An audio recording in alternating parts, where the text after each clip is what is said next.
어떤 목사님이 교회에서 이제 장례식을 하게 됐다고 이제 광고를 했습니다.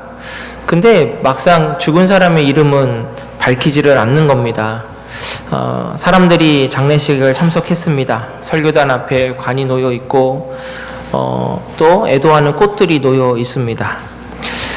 설교 시간에 목사님이 근데 죽은 사람을 기리는 그러한 내용은 하나도 하지 않고, 이 사람은 살아있는 동안에 모든 온갖 추악한 죄들을 지었다고 하면서 영원한 형벌을 받을 거라고 이렇게 말을 했습니다. 설교가 끝나고 목사는 사람들에게 이러한 끔찍한 죄인의 모습을 한번 바라보라고 하면서 한 사람씩 나오게 했습니다. 사람들이 몰려와서 관 속을 들여다보는데요, 관은 텅 비어있고 대신 커다란 거울이 놓여 있어서 그 관을 쳐다보는 사람마다 다들 자신의 얼굴을 보게 되었습니다. 그때 목사님이 말합니다. 그 거울에 비치는 사람들이 바로 죄인입니다. 이사야서 53장 6절 말씀입니다. 우리는 다 양 같아서 그릇 행하여 각기 제 길로 갔거늘 여호와께서는 우리 모두의 죄악을 그에게 담당시키셨도다. 분명한 사실은 우리는 죄인이라는 것입니다. 우리는 지금도 제 길로 가고 싶고 또 가고 있기도 합니다. 그리고 귀에 못이 박히도록 죄와 회개에 대한 설교를 듣기도 하지만 또 어찌 보면 반복되는 죄와 부족함 때문에 좌절하고 원망하고 절망스러워합니다. 하지만 여러분, 좌절하고 절망스러워하는 것으로 끝난다면 그건 누가 제일 좋아할까요? 사단이 제일 좋아합니다. 하나님은 우리의 연약함을 아시기 때문에 그래서 바로 이 땅에 예수 그리스도를 보내주신 것입니다. 그러니 오늘 말씀을 통해서 또 우리가 또 깨닫고 진정한 회개를 하고 다시 방향을 맞추고 나아가기를 여러분 주님의 이름으로 축원합니다. 오늘 본문에 보면 이방인에게 생명 얻는 회개를 주셨다고 합니다. 여러분, 생명은 무엇입니까? 죽는다는 것에 반대 아니겠습니까? 그래서 인간에게 구원은 오직 생명인데 이 생명의 근원, 이 생명은 누구냐? 오직 예수 그리스도에게만 있습니다. 왜 그렇겠습니까? 예수님만 우리를 대신해서 십자가에서 죽으셨으니까요. 예수님이 십자가 처형을 받은 장소가 여러분 어딘지 기억하실 겁니다. 어디죠? 골고다입니다. 그 뜻을 혹시 아십니까? 예, 해골이라는 뜻이 있습니다. 여러분, 죽은 사람에게 남은 모든 것, 그러니까 이 가죽이죠, 살까지 싹 다 없어지고 뼈만 남은 형체, 그것이 바로 해골입니다. 해골은 곧 무엇입니까? 죽음 의미합니다. 골고다, 바로 죽는 장소입니다. 실제로 그곳에서 수많은 죄인들이 최고의 형벌이라고 했던 십자가 처형으로 죽었습니다. 그런데 하나님은 참 희한하게 그 해골의 중심에 무엇을 세우느냐? 십자가를 세우신 것입니다. 죽음의 중심에 생명을 세우신 것입니다. 그리고 그 해골 위에 누구의 피를 흐르게 하셨냐면 바로 독생자 예수 그리스도의 피를 흘리게 하십니다. 그 순간 어떠한 기적이 일어납니까? 죽음의 땅, 죽는 곳, 사망, 그곳에 예수 그리스도의 피가 흘리니까 죽음이 생명으로 바뀌어지는 귀한 역사가 일어납니다. 요한복음 11장 25절 26절에 예수님이 그래서 스스로 본인을 이렇게 얘기하셨습니다. 예수께서 이르시되 나는 부활이요 생명이니 나를 믿는 자는 죽어도 살겠고 무릇 살아서 나를 믿는 자는 영원히 죽지 아니하리니 이것을 내가 믿느냐. 주님이 자신을 가리켜서 죽음을 이기는 생명이라고 밝히셨습니다. 자신에게, 자기를. 주님이 말씀하신 생명이 뭐냐면 헬라어 원문에 푸시케라고 되어 있어서 이건 주님만을 통해서만 얻을 수 있는 참된 생명, 이 조회라는 것하고 반대되는 의미로 되어 있습니다. 그래서 푸시케는 지금 우리들의 몸입니다. 이 몸. 그러나 조에는 영원한 생명입니다. 네, 한국말 성경에는 생명이라는 단어를 똑같이 다 해놨습니다. 똑같이. 여러분들 조금 더 이제 헷갈리지 않게 하기 위해서 한번 볼까요? 자, 사도행전 20장 24절입니다. 내가 달려갈 길과 주 예수께 받은 사명 곧 하나님의 은혜의 복음을 증언한 일을 마치려면은 나의 생명조차 조금 더 귀한 것으로 여기지 아니하노라. 자, 여러분 여기서 생명은 푸시케일까요? 아니면 조에, 그러니까 육체의 생명일까요? 아니면 영원한 생명일까요? 예, 육체의 생명입니다. 여기서 말하는 건 예, 푸시케, 육체의 생명. 사도 바울은 자기 이후 육신은 바로 하나님이 주신 그 사명을 감당하기 위해선 쉽게 말하면 무엇입니까? 버리겠다는 것이죠. 목숨 바치겠다는 것입니다. 아깝지 않다라는 것입니다. 또한 다시 한번 이 고백을 하는데 고린도후서 4장 16절입니다. 그러므로 우리가 낙심하지 않으니 우리의 겉사람은 낡아지나 우리의 속사람은 날로 새로워지는도다. 예, 겉사람은 낡아지나 속사람은 새로워진다. 본인의 육신은 점점 세해지고 점점 약해져가고 있는데 오히려 속사람, 자신의 영혼은 더욱더 새로워진다라는 것입니다. 여러분 잊지 마십시오. 육체의 생명이 없어지면 없어질수록 우리는 어떠한 생명과 더 가까워지는 것일까요? 영원한 생명과 가까워지는 것입니다. 푸시케가 점점 사라지면 여러분 우리는 어떻겠습니까? 조의 영원한 생명이 여러분들에게 더욱더 가까워지는 줄로 믿습니다. 그래서 여러분 육신이 연약해지는 것에 대해서 나쁘게만 생각하지 마세요. 네. 오히려 다른 각도에서 보자면 그것은 무엇입니까? 영원한 생명이 더 가까워지고 있다는 뜻입니다. 그렇다면 지금 우리도 깨달음을 통해서 육체를 위한 삶에서 영원한 생명을 위한 삶으로 살아갈 수 있지 않겠습니까? 오늘 본문이 그 방법을 알려주는데 바로 생명 얻는 무엇이요? 생명 얻는 회개. 우리가 영원한 생명을 얻는 방법, 그것으로 방향을 전환하는 방법, 바로 회개라는 것입니다. 그렇다면 구체적인 회개는 어떻게 하면 되겠습니까? 회개 너무나도 많이 기가 따갑게 여러분은 들으셔서 회개, 예, 아마 다 아십니다. 여러분 이것도 아마 들으셨을 겁니다. 그러나 또 다른 다시 한번 방법하며 나아가야 됩니다. 여러분 최근에 제가 열혈사제라는 드라마를 보게 됐습니다. 이게 참 내가 드라마를 안 봤어야 되는 건데 예, 집에 계신 어떤 분이 한번 틀어놓으신 거예요. 근데 중요한 건 그분은 틀고 보지도 않으시고 저는 그 틀어놓으면 호딱 빠져가지고 예, 그거를 그냥 예, 그분은 안 보시고 제가 보게 됐는데 예, 생각보다 여기에 그래도 또 설교에 접목할 수 있는 걸 또 찾았습니다.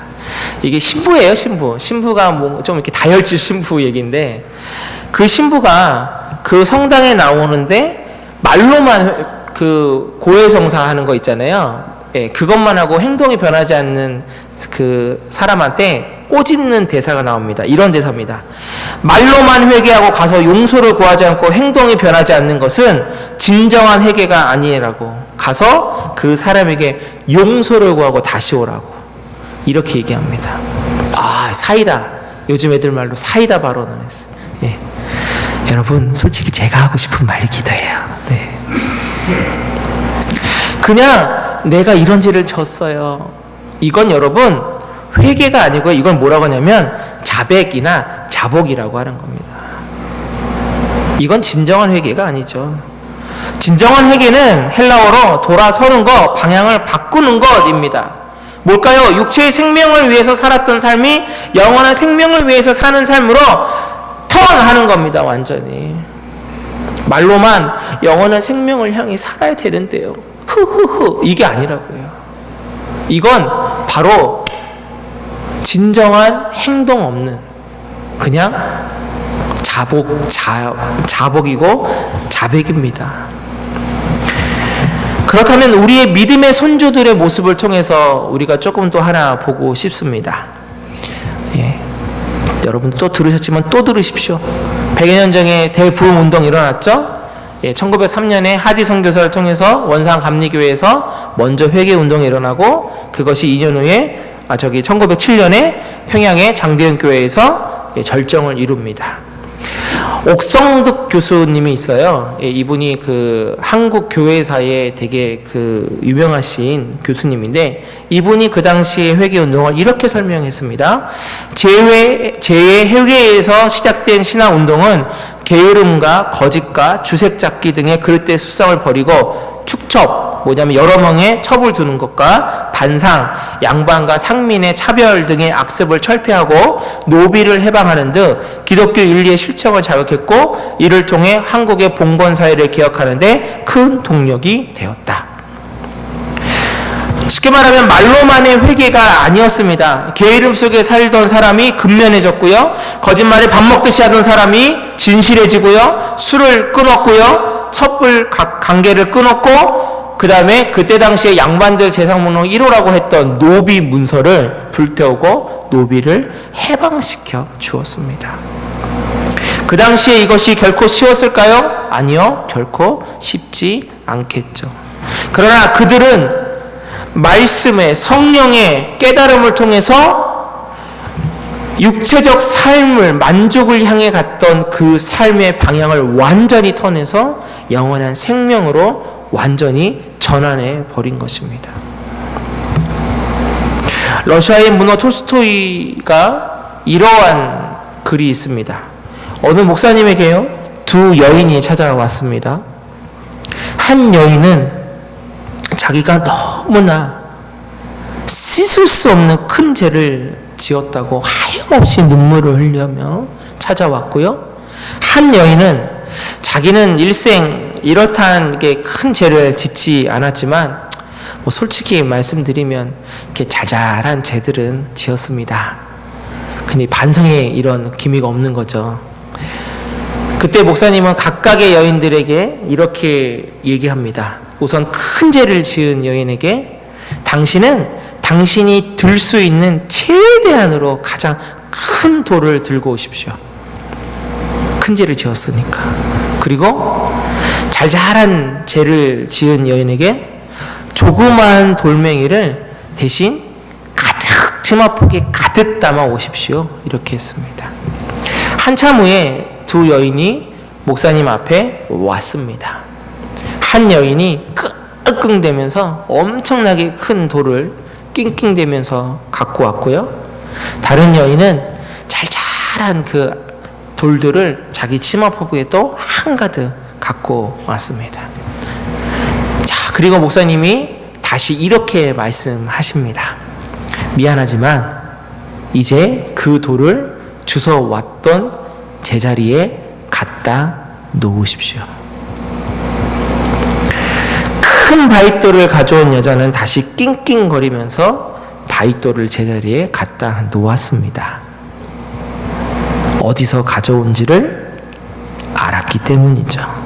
그러나 작은 돌멩이들을 엄청나게 많이 갖고 왔던 그 여인은 목사님 앞에서 이러지도 저러지도 못할 표정으로 못 가고 있는 겁니다. 목사가 왜 못 가냐고 하니까 이 많은 돌을 정확한 자리에 갖다 놓을 수가 없네요.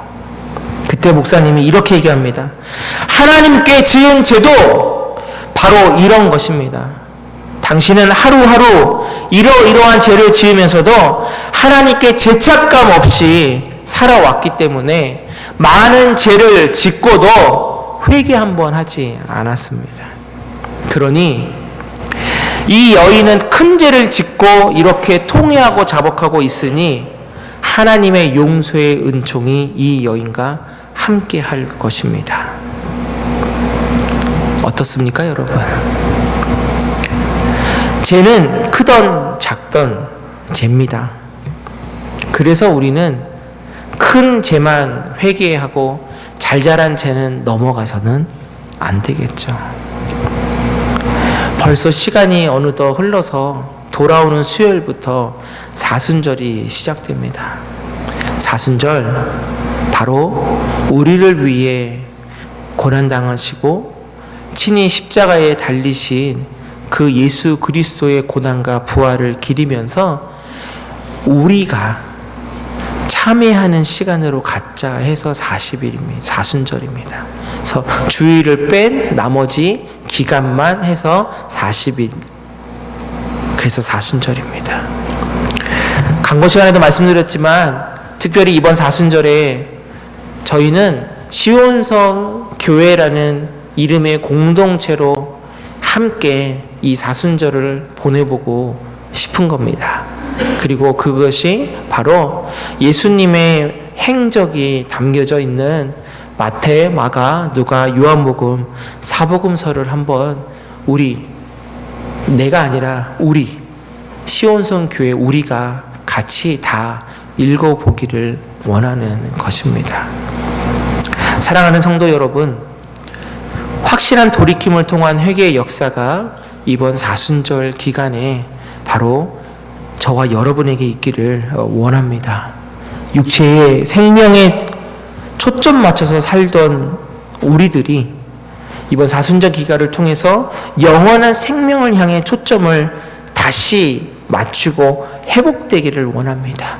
그리고 사순절 기간 동안 여러분 말씀 읽다 보면 하나님이 주시는 마음이 있을 거고, 기도하다 보면 하나님이 주시는 마음이 있으실 텐데, 여러분 그거 주저없이 받아들이시고 돌이키시고, 그래서 놀라운 회복의 역사가 일어나는 귀한 사순절 되시기를 주님의 이름으로 축원합니다.